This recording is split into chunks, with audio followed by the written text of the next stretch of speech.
स्तानिस्लावस्की की बुक चरित्र की रचना प्रक्रिया बिल्डिंग ए कैरेक्टर भाग 4 शारीरिक अभिव्यंजना। रंग संस्थान के बड़े कमरे को संग्रहालय बनाकर उसे सदा बहार के रूप में उपयोग में लाने, उसमें दुनिया भर के उत्कृष्ट चित्रों और मूर्तियों की प्रतिकृतियां रखने, कुछ मूल कृतियां एकत्र करने, वरिष्ठ अभिनेताओं के प्रदर्शन चित्रों को लगाने आदि की कई दिनों की चर्चा को छात्र अभिनेताओं के मन में आदर्श सौंदर्य चेतना जगाने के अवसर के रूप में देखा जा रहा था। ये चर्चा भी चल रही थी कि प्रशिक्षक कुछ गैर कलात्मक सामग्री का भी प्रदर्शन के लिए संकलन कर रहे हैं। ये सोचा जा रहा है कि उन्हें देखकर छात्र अभिनेता इस प्रकार अरुचिकर प्रदर्शनों से अपने को बचाए रखने की कोशिश करेंगे। जब उस रहस्यमय कमरे के द्वार खुले तो संग्रहालय किसी भी दृष्टि से तैयार नहीं था। प्लास्टर की छोटी बड़ी मूर्तियां, कुछ चित्र और कुछ फोटो चौखटे में सुसंयोजित थे। इनके अतिरिक्त वहां नाट्यकला, वेशभूषा, दृश्य योजना, लोक नृत्य की आधुनिक प्रणालियों आदि पर अनेक ग्रंथ फर्श पर फैले हुए थे। एक और तलवारें, भाले, छुरे, मुखौटे, बॉक्सिंग के दस्ताने, बैले के स्लीपर तथा व्यायाम का सामान भी था। इस सामान को देखकर छात्रों को लगा कि संभवतः उन्हें नाट्य कला की दृष्टि से शारीरिक व्यायाम का भी प्रशिक्षण दिया जाएगा। दीवार पर एक बड़ा सूचना पट भी लगा था, जिसमें मॉस्को के सभी संग्रहालयों की सूची थी। उस सूची में कलात्मक अभिरुचि के संग्रहालयों पर पेंसिल से निशान भी लगाए गए थे। छात्रों को लगा था कि संभवतः उन्हें इन संग्रहालयों में घुमाया जाएगा। एक और कलात्मक अभिरुचि के विषयों की सूची भी थी। रंगमंच की दृष्टि से संभवतः उन पर व्याख्यानों का आयोजन किया जाना है। तो सर दूसरे दिन अपने साथ एक स्वीडिश व्यायाम विशेषज्ञ को लेकर आए। छात्रों को संग्रहालय के कक्ष में लेकर जाकर तोसर ने बातचीत आरंभ की। लोग सामान्यतः ये नहीं जानते कि प्रकृति प्रदत्त भौतिक उपकरण का कैसे उपयोग किया जाए। वे न तो ये जानते हैं कि कैसे उसके विकसित किया जाए और न ये कि कैसे उसे व्यवस्थित रखा जाए। इससे अपने चारों ओर थुलथुल मांसपेशियां, भावहीन मुद्रा, ढलके हुए वक्षस्थल आदि के बराबर देखने को मिलते हैं। इनमें अपर्याप्त प्रशिक्षण और भौतिक उपकरण के अनुचित प्रयोग की भी झलक मिलती है। उन्होंने कहा, लेकिन जब हम रंगमंच पर कदम रखते हैं तो अनेक छोटी छोटी भौतिक कमजोरियां तुरंत ध्यान आकर्षित करती हैं। वहां अभिनेता को हजारों दर्शक ऐसी बारीकी से देखते हैं जैसे कि उसे आतिशी शीशे से देखा जा रहा हो। जब तक किसी विकलांग चरित्र का प्रदर्शन वांछित न हो, वांछित होने पर उसे उपेक्षित स्तर प्रदर्शित करना अनिवार्य होगा।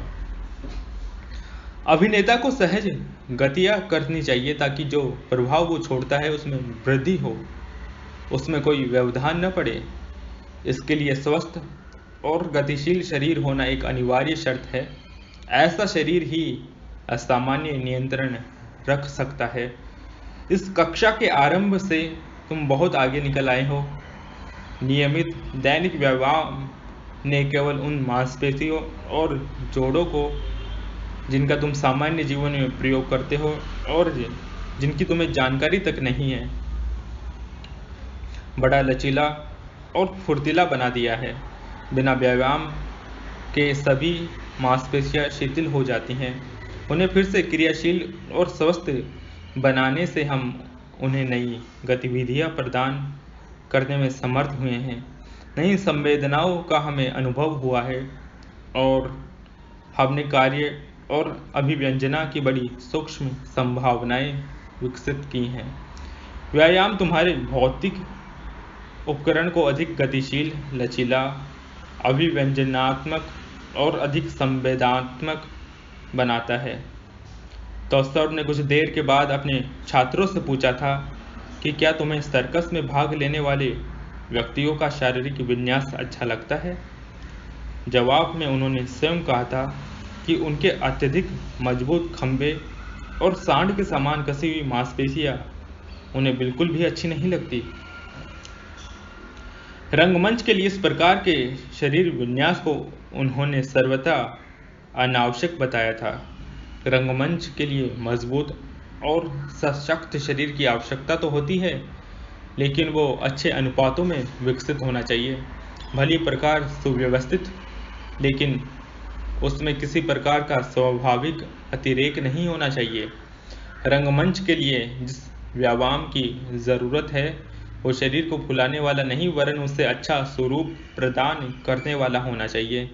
उन्होंने स्पष्ट कहा है कि अपने छात्रों को मुझे मजदूर नहीं, रंगमंच का कुशल कलाकार बनाना है। तो सर ने उसके बाद मूर्तिकला की उपेक्षाओं के अनुरूप अपने छात्रों को शारीरिक प्रशिक्षण प्रदान करने की बात कही है। जैसे कोई कलाकार छेनी लेकर पत्थर से मूर्तियों की रचना करता है, उसके विभिन्न भागों में संतुलन, सुंदर अनुपात और सही रेखाओं को खोजता है। रंगमंच के शारीरिक प्रशिक्षक को जीवंत शरीर के साथ वैसे ही प्रतिफल की प्राप्ति की कोशिश करनी चाहिए। इस लक्ष्य की संप्राप्ति के लिए पहले शरीर का अध्ययन होना चाहिए और फिर इसके विभिन्न भागों के अनुपातों को समझना चाहिए।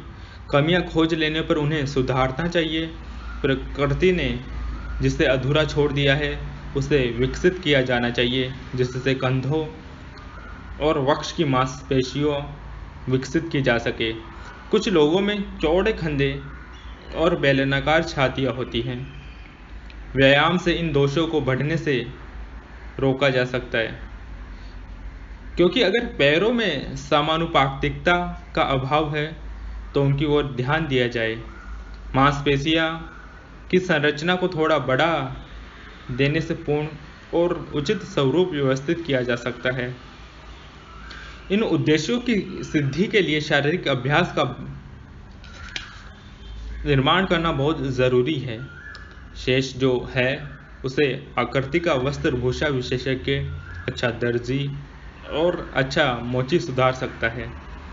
स्तानिस्लावस्की ने शरीर को अभिव्यंजनाशील बनाने में नटक्रीड़ा की भी उपयोगिता मानी है। इसी दृष्टि से तोस्तर्प उछल कूद की शिक्षा देने के लिए सर्कस के एक प्रसिद्ध विदूषक को अपने साथ कक्षा में लाए। उन्होंने कहा कि ये कुछ अजीब सा लगता है, लेकिन ये क्रीड़ा अभिनेता को उसके अत्यधिक औदात्य के महान क्षणों में और उसकी रचनात्मक अंतःप्रेरणा के लिए सहायक होती है। इसका कारण यह है कि नट क्रीड़ा निर्णय क्षमता को विकसित करने में मदद करती है। सर्कस के कलाबाज के लिए यह बड़ा ही खतरनाक होगा कि वो मौत की ओर ले जाने वाले या गर्दन को संकट में डालने वाली क्रीड़ा के ठीक पहले ऊन इकट्ठा करने या कपास ओटने के काम में लग जाए।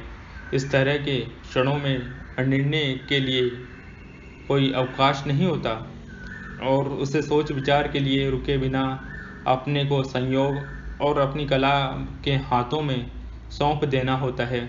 उसे कूदना ही होता है, चाहे कुछ भी हो जाए। अपनी भूमिका के चरम बिंदु पर पहुंचकर कलाकार को ठीक यही करना चाहिए। ओ खून खून खून चिल्लाने जैसे क्षणों में अभिनेता सोचने, संदेह करने, विभिन्न विकल्पों को तौलने, तैयारी करने और परीक्षा करने के लिए रुक नहीं सकता। उसे सक्रिय होना ही होगा। उसे उस कूद को एक पूरे उछाल के साथ बड़ी सफाई से पूरा करना ही होगा। फिर भी बहुत से अभिनेताओं का दृष्टिकोण इस संबंध में पूरी तरह से अलग होता है। वे गहन क्षणों से डरते हैं और बड़ी तकलीफ उठाते हुए बहुत पहले से उनके लिए अपने को तैयार करने की कोशिश करते हैं। इससे घबराहट पैदा होती है और ऐसे दबाव उत्पन्न होते हैं जो महान क्षणों में उन्हें प्रवेश करने से रोकते हैं। उन क्षणों में जब उनके लिए अपनी भूमिका को पूरी तरह से समर्पित करना ज़रूरी होता है। कई बार माथे पर खरोंच लग सकती है या घूमड़ उभर सकता है। ये देखना प्रशिक्षक का काम है कि वो बहुत बड़ा न हो जाए, लेकिन ज्ञान लाभ के लिए थोड़ी सी चोट अभिनेता के लिए बहुत हानिकर नहीं होगी। वो शिक्षा देगी कि वो बिना किसी हिचक के मानवीय निर्णय के साथ अपनी भौतिक अंतःस्फुरण और अंतःप्रेरणा का उपयोग करते हुए पुनः कोशिश करे। जब अभिनेता अपनी शारीरिक गतिविधियों और चेष्टाओं के लिए इच्छा शक्ति विकसित कर लेगा तो उसके लिए उसे अपनी भूमिका में ले जाना बड़ा आसान हो जाएगा और वो ये सीख जाएगा कि बिना सोच विचार के फेर में पड़े वो अपने को तुरंत और पूरी तरह से अंतःस्फुरण और अंतःप्रेरणा की शक्ति को समर्पित कर दे। हर भूमिका में इस प्रकार के मुश्किल स्थल होते हैं, इसलिए नट क्रीड़ाओं को उस सीमा तक मदद करने की छूट दे देनी चाहिए जहां तक वे मददगार हो सकते हैं। स्तानिस्लावस्की आंगिक अभिनय के लिए नट क्रीड़ाओं को एक और कारण से भी सहायक मानते हैं। नट क्रीड़ाएं अभिनेताओं को अधिक स्फूर्त, अधिक समर्थ बनाने में मदद करती हैं। जब अभिनेता मंच पर पहुंचकर झुकता है, घूमता है, दौड़ता है, त्वरा के साथ अनेक जटिल घुमाव लेता है, तब ये क्रीड़ाएं उसे द्रुत गति और लय के साथ सक्रियता प्रदान करती है। अप्रशिक्षित शरीर के लिए ये सब असंभव होता है। स्तानिस्लावस्की के निकट नृत्य का प्रशिक्षण अभिनेताओं के लिए उतना ही महत्वपूर्ण है जितना व्यायाम नृत्य अभिनय या रंगमंच के लिए भले ही आधारभूत महत्व का न हो, लेकिन वो अभिनेताओं को और बहुत से महत्वपूर्ण अभ्यासों के लिए तैयार करता है। इसके साथ ही नृत्य का प्रशिक्षण हमारे शारीरिक विकास में भी सहायक होता है।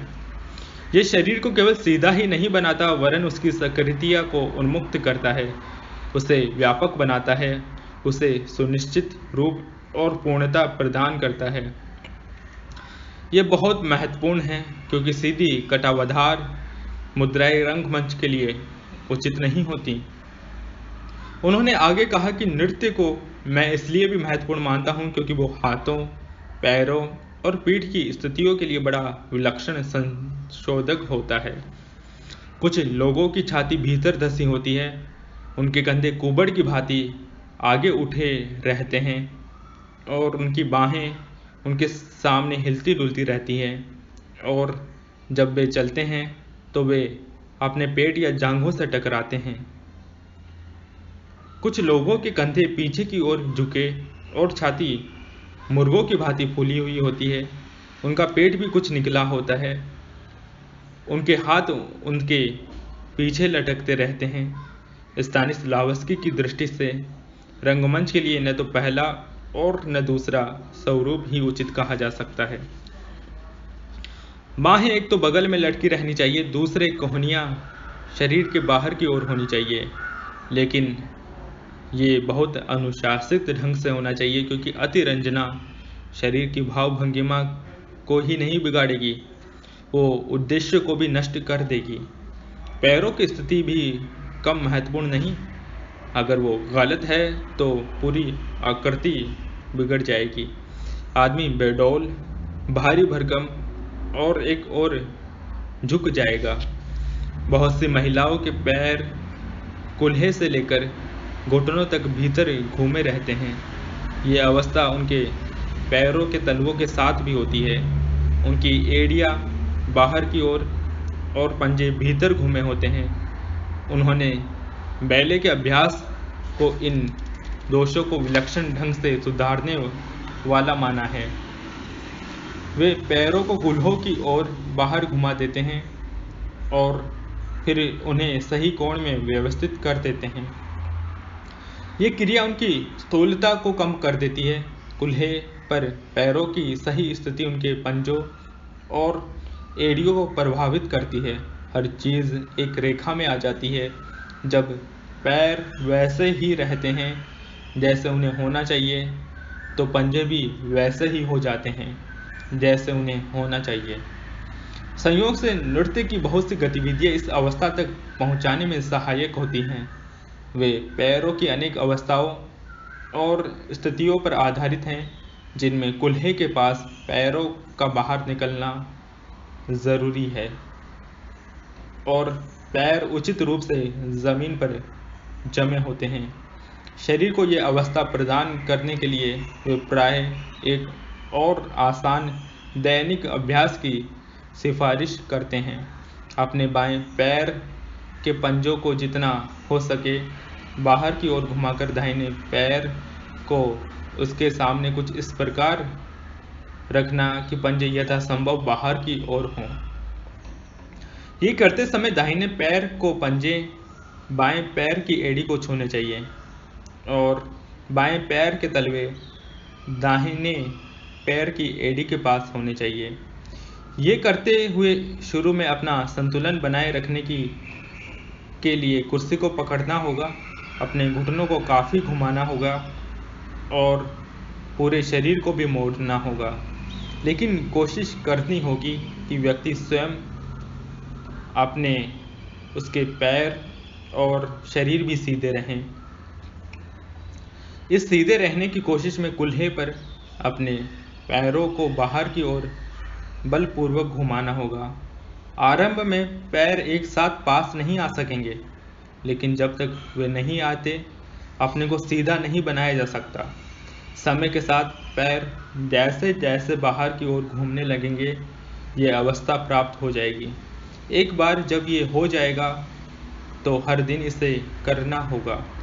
इस अवस्था में जितने लंबे समय तक खड़ा हुआ जा सकता है, उतने समय तक दृढ़ता के साथ पैर कूल्हे पर और पांवों पर भी बाहर की ओर घूमे रहना चाहिए।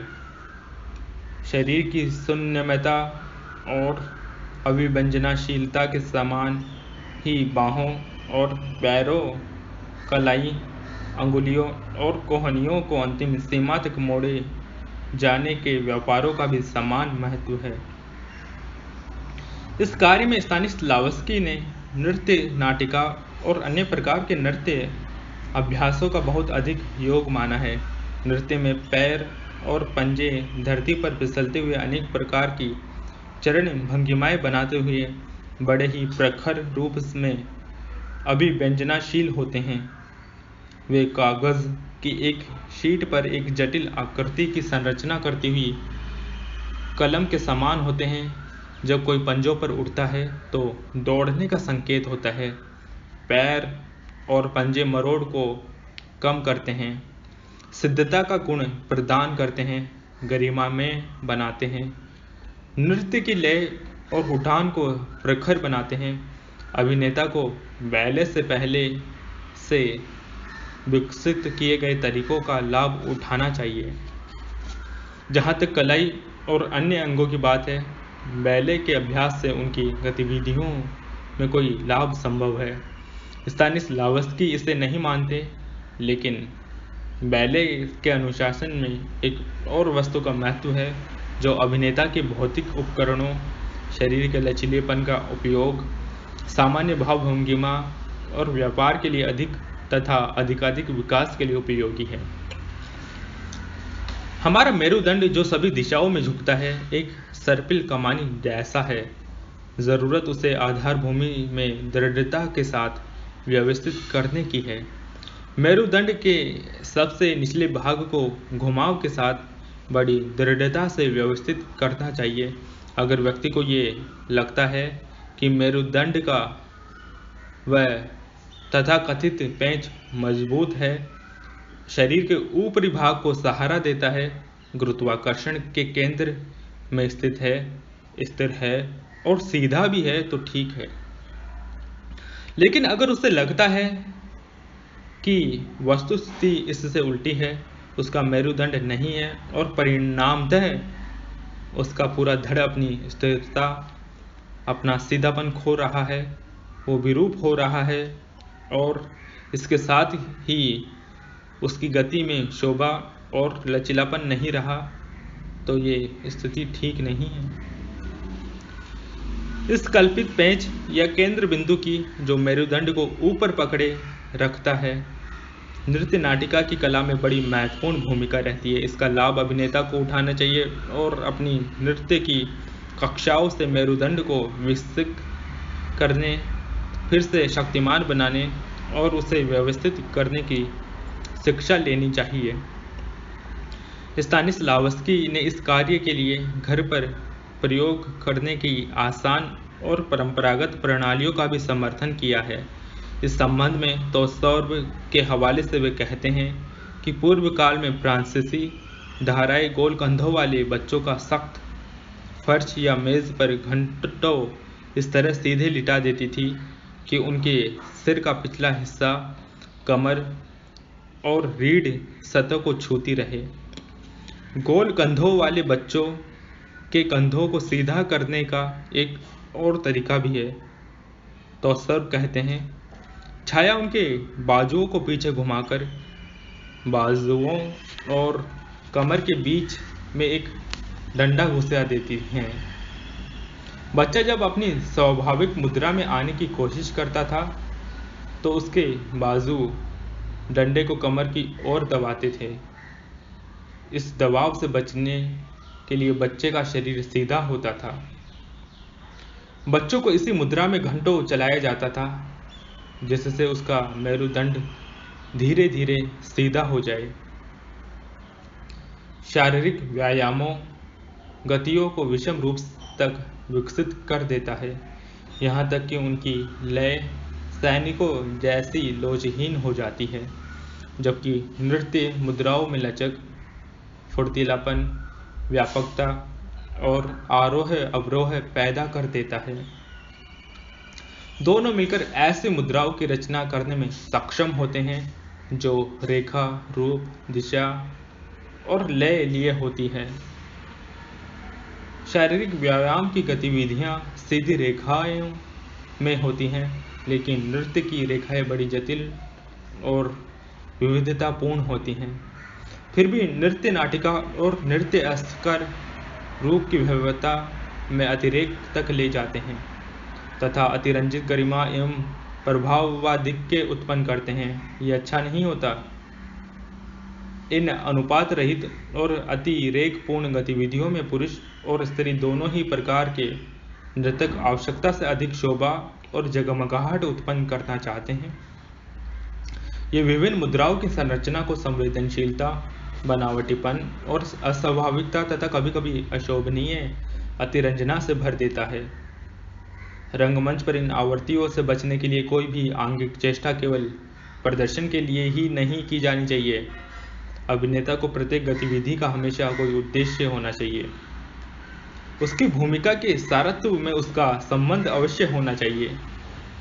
सप्रयोजक और रचनाशील कार्य स्वभावतः अतिरंजना को, अनावश्यक मुद्राओं को और ऐसे ही खतरनाक प्रतिफलों से अभिनेता को बचाता है। स्तानिस्लावस्की ने इसके बाद कोस्या के, जिसकी भूमिका में वे स्वयं उतरे हैं, अपने मित्र पोल के साथ उसके घर जाने और वहां से एक अति प्रसिद्ध अभिनेता से मिलने का विवरण की दिया है। उससे मिलने पर कोस्या को ये लगा कि ये विलक्षण अभिनेता शब्दों में नहीं वरन देह भाषा में अधिक बोलता है। उसकी आंखें, मुख, कान, नासिक की नोक, उसकी अंगुलियां प्रत्यक्षतः बिना किसी विशेष गतिविधियों का प्रदर्शन किए ही मुखर हो उठती है। किसी व्यक्ति के बाहरी रूप, वस्तु विशेष के आकार और एक भूखंड के रेखांकन के वर्णन के लिए उसके मन में जो कुछ है उसे प्रकट करने की, उसे रूपायन की उसमें बड़ी ही विलक्षण विशद सामर्थ्य थी। उदाहरण के लिए, जब वो अपने से तगड़े एक दोस्त के घरेलू परिवेश का वर्णन कर रहा था तो वो उसको अपनी आंखों के आगे अपने देखते देखते सामान से भरी मेज़, अत्यधिक भरी हुई अलमारी अथवा अपार बोझ से लदी हुई कुर्सी के रूप में बदलते हुए देख सकता था। ये करने में उसने उन वस्तुओं की नकल नहीं की थी, वरन अपने जोड़ों पर दबाव डालकर उनका बोध उत्पन्न किया था। जब उसने ये बताया था कि कैसे वो और उसका वो मोटा दोस्त उन मेज़ कुर्सियों के बीच चारों ओर उठापटक करने में लगे थे, तो कोस्या की आंखों के आगे एक गुफा या मांद में दो भालुओं के लड़ने का दृश्य खिंच गया था। इस दृश्य के अंकन के लिए उसे अपनी कुर्सी भी नहीं छोड़नी पड़ी थी। वो वहाँ बैठे बैठे ही इधर उधर थोड़ा सा हिला डुला था, नीचे झुका था अथवा अपने भारी भरकम पेट को ऊपर उठाया था, और भ्रांति जमाने के लिए ये काफ़ी था कि किसी वस्तु के पास से गुजरते हुए वो उसे भींच रहा था। अपने एक अन्य प्रदर्शन में, जिसमें किसी के सड़क पर पूरी गति से दौड़ाती हुई गाड़ी से किसी खंभे के टकराने से पहले कूद पड़ने का विवरण था, उसने इस घटना को इतना विशद बना दिया था कि सभी लोग एक साथ सराहना करने लगे थे। इससे भी अधिक कहीं विलक्षण पॉल के चाचा के साथ उस अभिनेता की निर्वाह क्रीड़ा थी, जिसमें यह बताया गया था कि जब वे जवान थे तो कैसे उन दोनों ने ही एक ही किशोरी के साथ प्रणय क्रीड़ा का प्रयास किया था। चाचा सुस्तोव ने तो अपनी सफलता के घमंड का बड़ा ही मनोरम प्रदर्शन किया था, और उस अभिनेता की पराजय का विवरण तो और भी अधिक रोचक था। उस दूसरे अभिनेता ने एक शब्द भी नहीं कहा, लेकिन प्रसंग में कुछ स्थलों को लेकर आपत्ति करने के लिए उसने मात्र अपनी आंखों को उपस्थित लोगों की ओर ऐसे घुमाया था जैसे वो कह रहा हो, ये सब गुस्ताखी है, ये झूठ बोल रहा है, और यहाँ बैठे हुए तुम सब बेवकूफ़ उसे सुन रहे हो और उसके हर शब्द पर विश्वास कर रहे हो।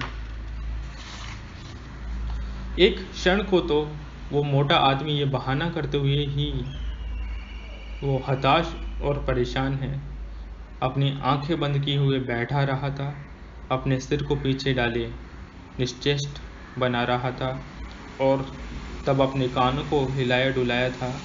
लगा था जैसे अपने हाथों के स्थान पर कानों का उपयोग अपने दोस्त की निरंतर की चटर पटर को एक और हटाने के लिए कर रहा हो। चाचा सुस्तोव के कुछ और घमंड भरे शब्दों पर उसके मेहमान ने अपनी नाक की नोक को पहले दाहिनी और फिर बाईं ओर बड़े ही बेढंगे तरीके से घुमाया था। उसके बाद उसने पहले अपनी एक भौं और फिर दूसरी भौं उठाई थी। यही उसने अपने माथे के साथ भी किया था, और फिर उसके पूरे होठों पर थोड़ी सी मुस्कान खिल उठी थी। इन सभी छोटी छोटी लेकिन सामान्यतः दिखाई न देने वाली गतिविधियों से उसने शब्दों से कहीं ज़्यादा कारगर तरीके से चाचा सुस्तोव के आक्रमण को निरस्त कर दिया था। एक और हंसाने वाला बहस मुबाहिसा शब्दों के उपयोग के बिना ही उन दोनों दोस्तों के बीच चला था। उन दोनों ने अपनी अंगुलियों से ही अपने अपने तर्क दिए थे, लेकिन यह पूर्णतः स्पष्ट था कि वे दोनों एक दूसरे पर प्रणय प्रसंग के संदर्भ में आरोप प्रत्यारोप लगा रहे थे। भोजन के बाद कॉफ़ी पी लेने पर चाचा पॉल ने अपने मेहमान से ओस्ट्रोवस्की के नाटक द स्टॉर्म से अपने प्रसिद्ध मौन दृश्य का अभिनय करने का निवेदन किया। उसकी ये प्रस्तुति इतनी चित्रात्मक और मनोवैज्ञानिक थी कि उसकी अभिव्यक्ति केवल चेहरे और आँखों की भंगिमाओं से ही संभव हो सकती थी।